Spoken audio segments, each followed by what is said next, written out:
ஜாமீன் நிபந்தனைகளை தளர்த்த கோரி பிரபல யூடியூபர் சவுக்கு சங்கர் சென்னை உயர்நீதிமன்றத்தை நாடியிருந்தார். இந்நிலையில் அவரது கோரிக்கையை நீதிமன்றம் நிராகரித்திருக்கிறது. மோசடி புகார்களின் கீழ் கடந்த மாதம் 13ஆம் தேதி சவுக்கு சங்கர் கைது செய்யப்பட்டார். இதனையடுத்து புழல் சிறையில் அடைக்கப்பட்ட அவருக்கு மருத்துவ காரணங்களுக்காக ஜாமீன் வழங்க வேண்டும் என்று அவரது தாயார் நீதிமன்றத்தை அணுகி ஜாமீன் பெற்றிருந்தார். ஜாமீனும் கிடைத்தது. ஆனால் ஜாமீன் நிபந்தனைகளை அவர் மீறியதாக குற்றச்சாட்டுகள் எழுந்தன.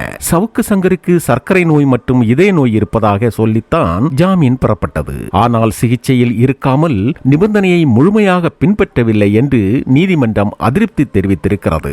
ஜாமீனில் உள்ள தனக்கு நிபந்தனைகளை தளர்த்த வேண்டும் என்று கோரி உச்சநீதிமன்றத்தில் மனு தாக்கல் செய்திருந்தார் சவுக்கு சங்கர். இந்த மனு உச்சநீதிமன்ற நீதிபதி தி பங்கர் தத்தா தலைமையிலான அமர்வு முன்பு விசாரணைக்கு வந்தது. விசாரணையில் ஒவ்வொரு வாரமும் சவுக்கு சங்கர் வழக்கு விசாரணைக்கு வருகிறதே என உச்சநீதிமன்ற நீதிபதிகள் கேள்வி எழுப்பியிருந்தனர். இது என்ன புதிய வழக்கு?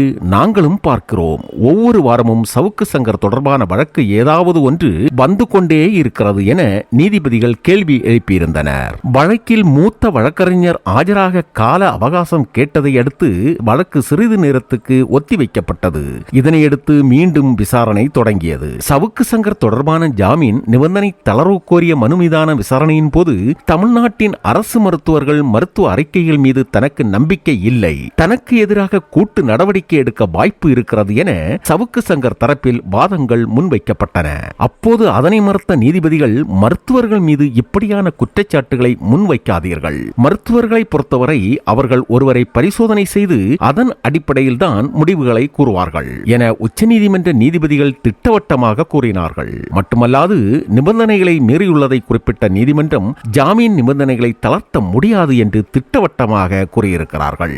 ஓகே நண்பர்களே, சவுக்கு சங்கர் அவர்கள் மக்களுக்கான செய்திகளை உண்மையாக வெளிப்படுத்த பத்திரிகையாளராக செயல்படுகிறாரா அல்லது அரசாங்கத்தை எதிர்ப்பதற்காகவே யூடியூப் சேனல் நடத்துகிறாரா? உங்களுக்கான கருத்துக்களை பதிவிடுங்கள். நன்றி.